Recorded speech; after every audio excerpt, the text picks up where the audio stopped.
Hey CDA, and welcome back to Dyson Sphere Program. And as you can tell from the new menu, we have the combat update up and running now. It just came out. I haven't actually played it yet, so I'm super excited to do so. Just look at this menu. It's awesome. We actually have some new music too, so honestly, I'm already excited, and I haven't even gotten past the menu. But anyway, this is going to be a Let's Play series where I'm going to let you play along with me. I'll show you the seed in a moment.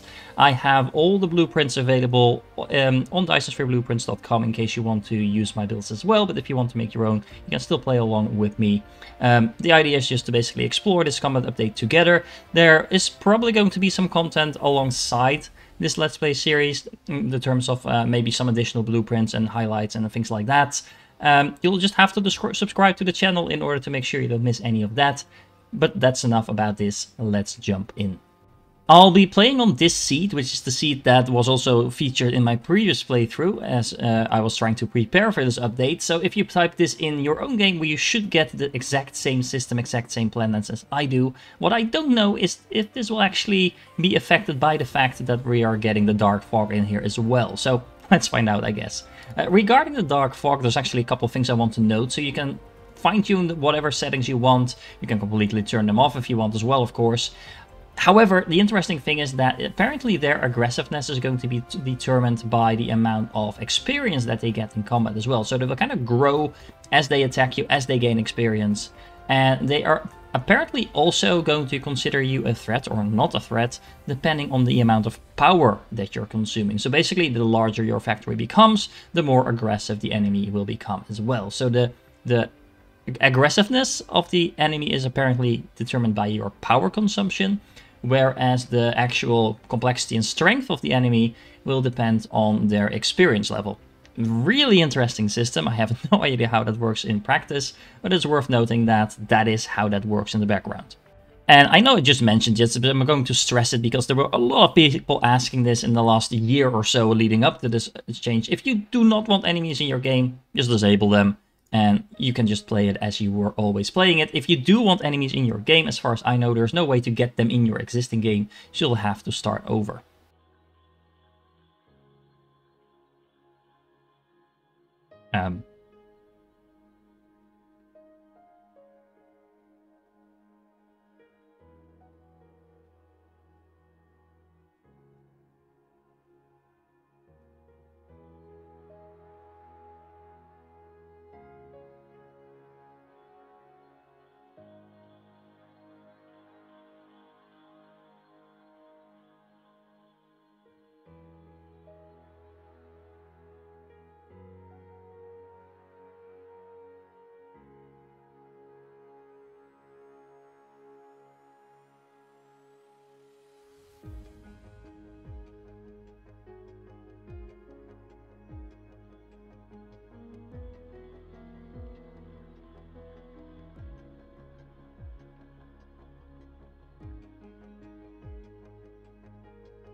Okay then. Apparently we got the whole launch trailer inside the game as well. Ooh, this is fun. This is new. I mean, not the flying to the planet part, but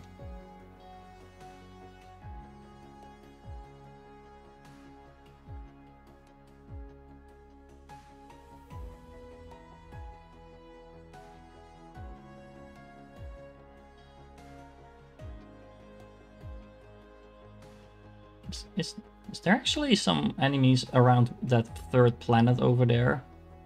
Seems to be something on top of that planet over there in the back.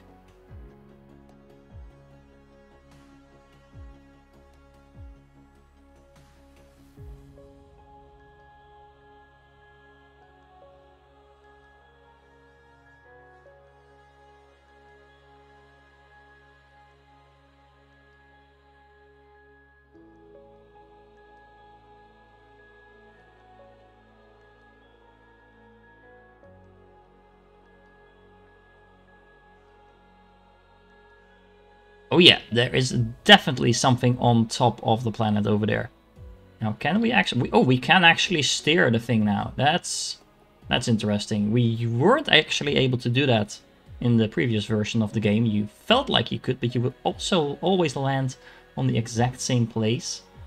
I'm not entirely sure if I messed things up now by actually steering my thing to the planet, but...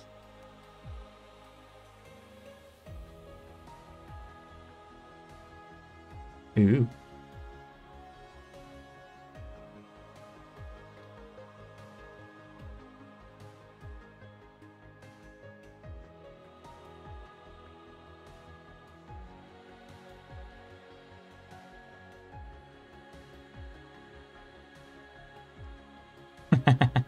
I see what you did there. So we're still going to land in the default position, but at least we had the feeling of being in control there for a moment. I really like the new tutorial as well. It's more or less the same, but...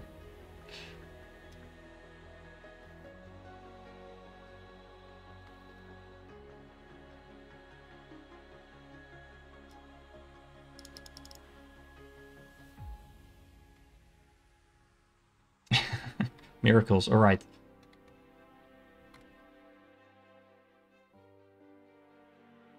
Okay.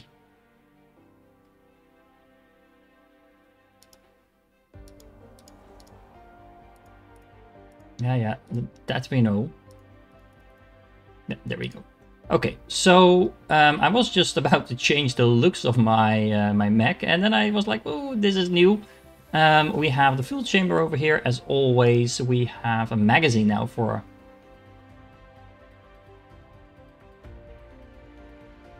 yeah, I'm actually going to leave this on, even though it's slightly annoying, but it might tell us some new things about the combat update as well.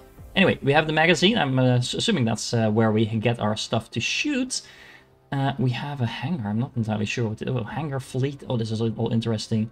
We have the durability of our armor. So customizing armor now. Let's see, is my... yeah, we still have our default loads in here.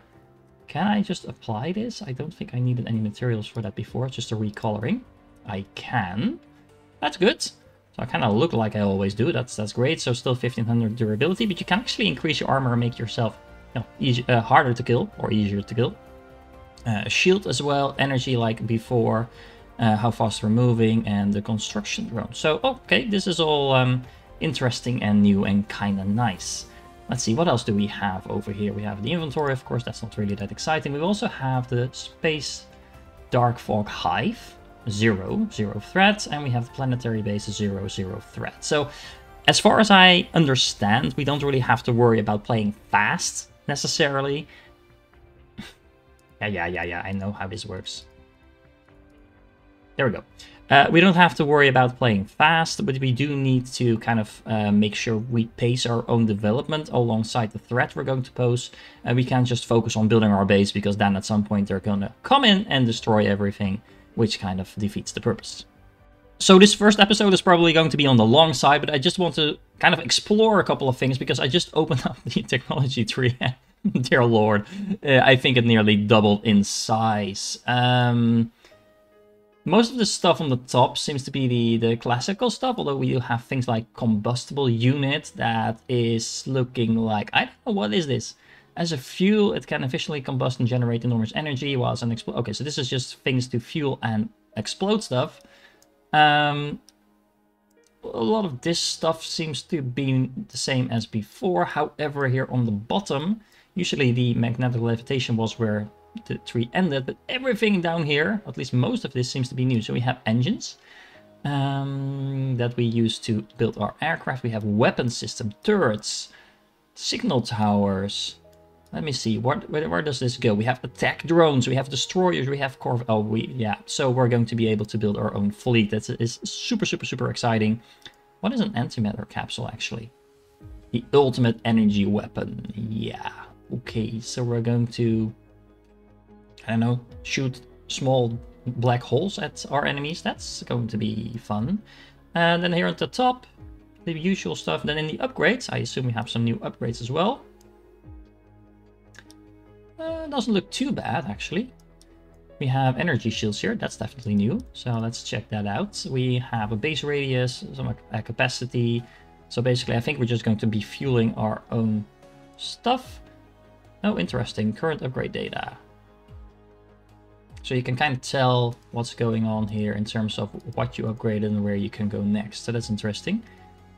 Is there anything in particular about... Oh, wait. Oh, whoa. Okay. There was a little bit more on the bottom there. So kinetic weapon, energy weapons, all kinds of weapons, drones, durability for those drones, space fleet expansion, planetary shield. Oh, yes. That sounds really, really good.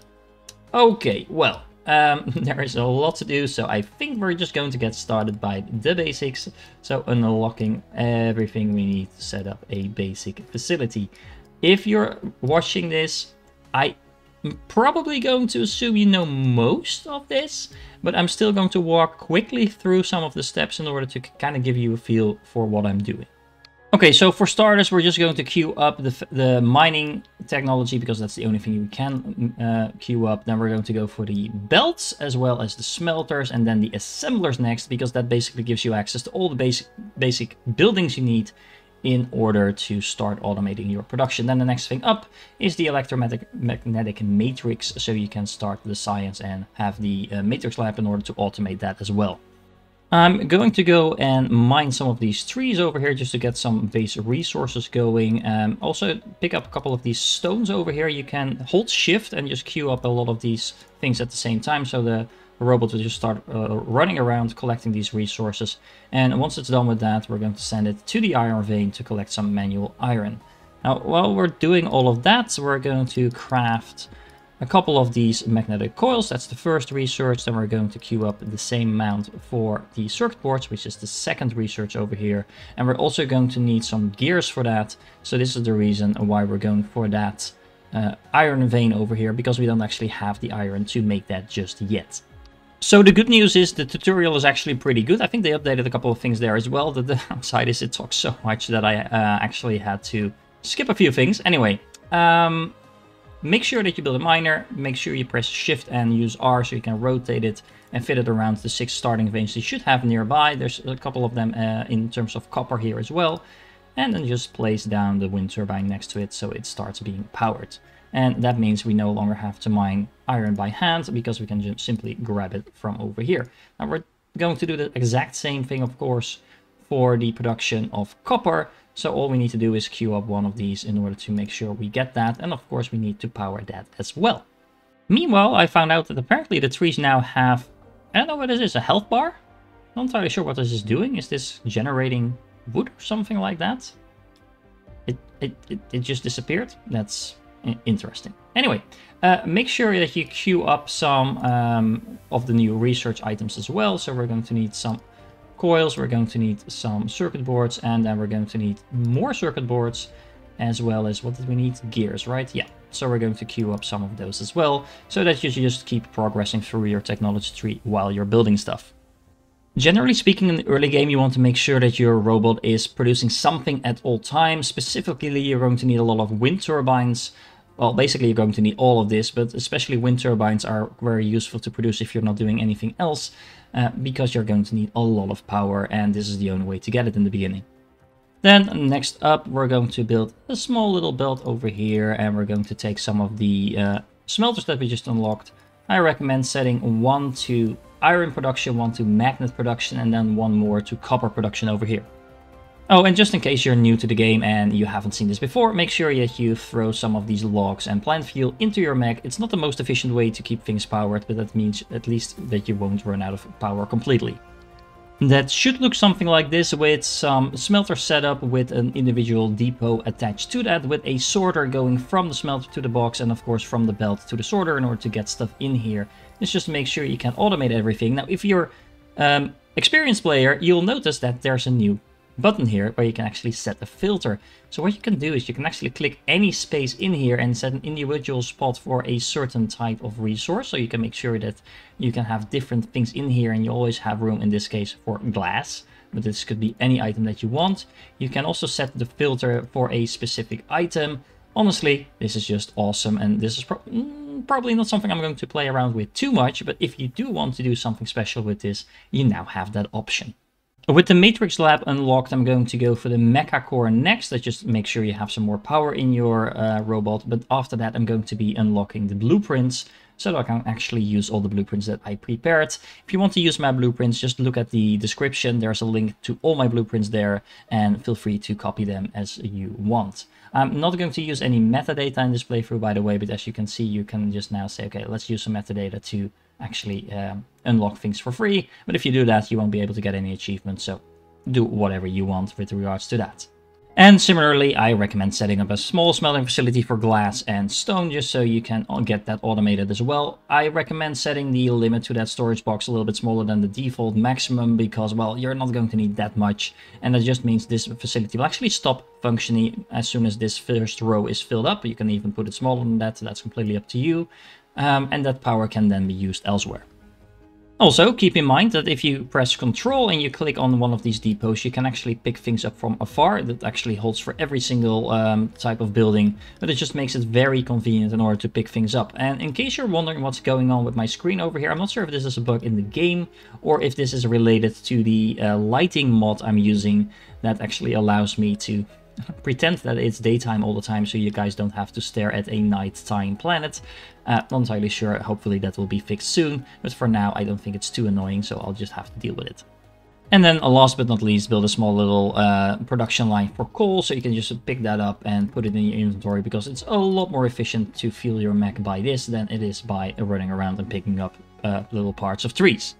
In the meanwhile, let's see what our friends are up to. It doesn't look like they're up to too much yet. They do look very threatening. They're on the other side of the planet, so far so good. We're already at 67%. And honestly, it looks like they're scaling up even though I'm not doing anything. So we might still have some time pressure after all. The good thing is we do have blueprints unlocked at this point, so we can focus on using the blueprints if you want, or just building along with me. So the threat level is ramping up to 100% pretty quickly now. I have no idea what's going to happen. Maybe we're going to be attacked or something? Yep. That was to be expected. So let's see. Can we see where they're coming from? It's another one, a raider. Another raider.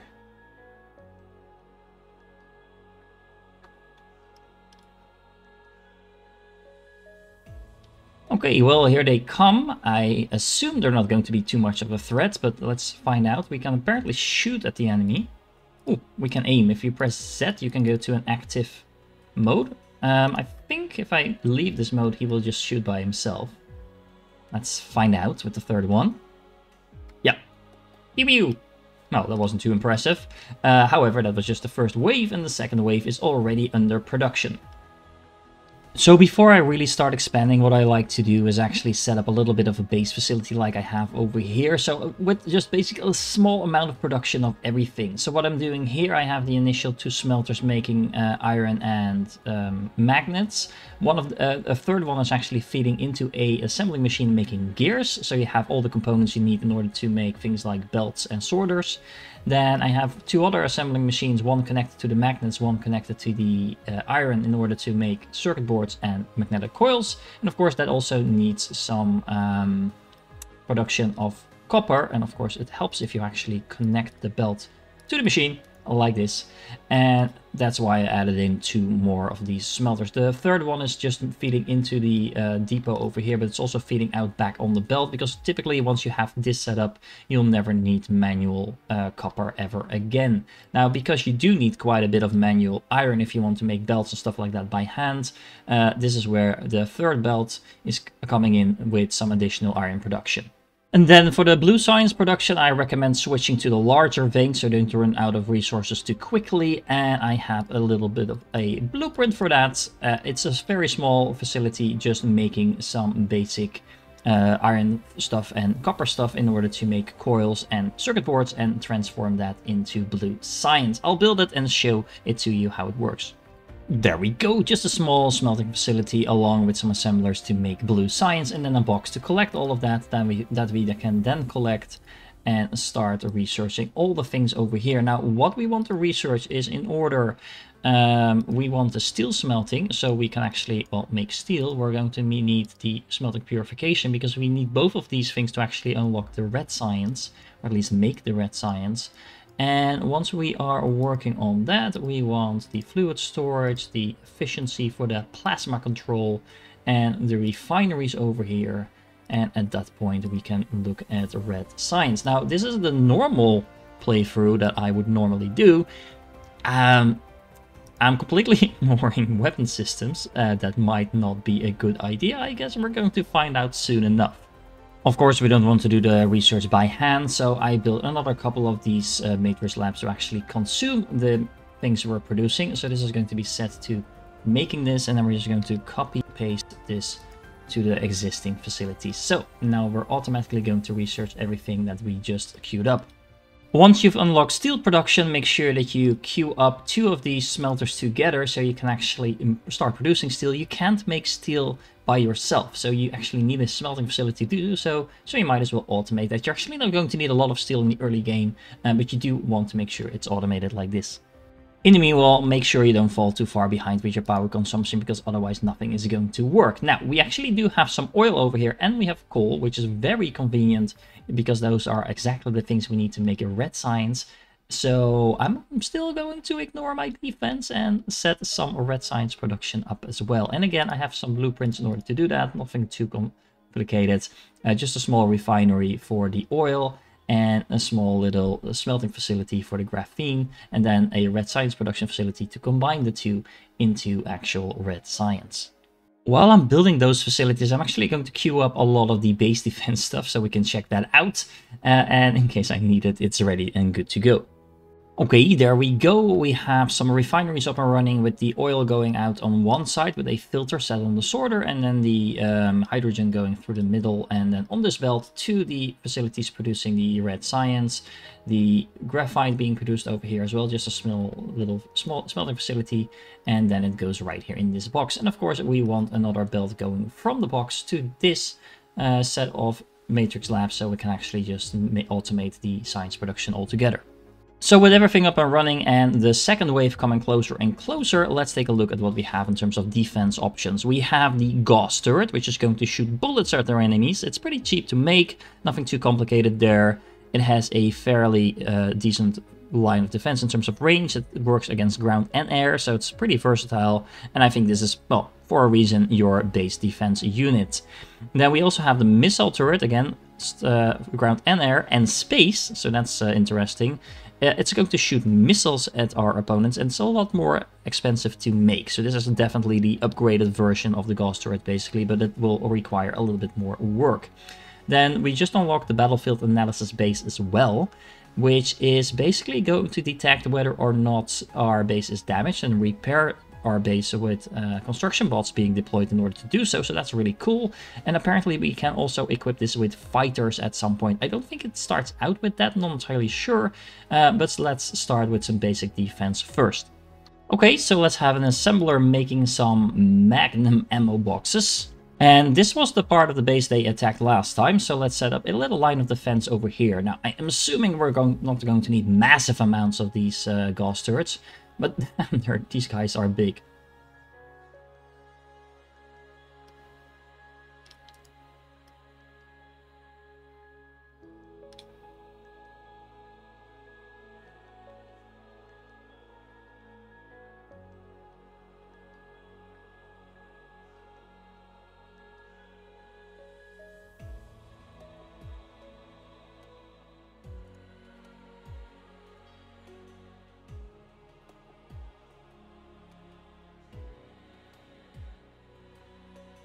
I'm pretty sure it's not pronounced turret, but keeping in line with the atrocious way things are pronounced in this game, I can live with that. So I just dumped the ammo in the box for now. I'm going to do that manually, and then it's going to load up. It's interesting to see that this belt actually goes through the building rather than working with sorters. Actually, I kind of like that design, and I made a little blueprint for this defense line. So hopefully we'll actually see the enemies approaching on this side. Let me figure out, where are they? So if they're going to come around this side, where they are going to attack? Over here, maybe over here. Is the other side closer? I don't think so. At least I'm assuming it works on proximity, but we might also want to build some additional defense over there. Oh well, here they come. I wasn't entirely ready yet, but thank God for blueprints, because this makes setting up a defense a lot easier than it would be otherwise. Let's see, where are they coming from? Oh, they're actually coming straight for me, it looks like. So oh, that's a lot of them. It's definitely a lot more than it was in the first wave. They actually don't come all at the same time. They come in waves. That is quite convenient in terms of defense. Is this the only side they're attacking, or is there anyone? Yeah, there's actually some others coming from this direction as well. Let's see if this works like intended. Oh yeah, oh yeah. That is exactly working like intended, so that's really nice. Can we see? Oh, you can actually tell where they're coming from. So that is convenient. Although, oh, this is just pointing to the base. That's not particularly useful. It seems that the other two units are diving straight to our towers here as well. We did use a fair bit of ammo there, but honestly, I only threw in like 80 of that, and some of that is probably, yeah, it's still in the buildings over here. So, nothing too worried about automating the production lines for the resupply of these Ghosters just yet, but it's definitely something we'll need to consider down the line. Alright, so that means that you do get some time to set up your base, but you definitely need to start thinking about defense pretty early on in the game as well. It's nothing you can't handle if you plan ahead a little bit and you just focus on your defense once it comes up. But all in all, it's a pretty well-balanced way of having combat in the game, I think. Of course, I'm playing on the default setting, so you can make it as easy or as hard as you want, but I'm looking forward to exploring this in more detail. This is going to be the end of this episode. In the next episode, we're going to expand things probably to another planet and seeing how that helps us or doesn't help us with defending our base, but yeah, that is up for next time. Make sure that you like and subscribe to this first episode of this series. It definitely helps me out. If you want to make sure you're the first one to be able to view this episode, you can even consider becoming a member. And members do get immediate access as soon as I load up anything. So yeah, if that's something you're interested in, make sure you sign up. Either way, I'm happy that you're still here, and I hope to catch you in the next one.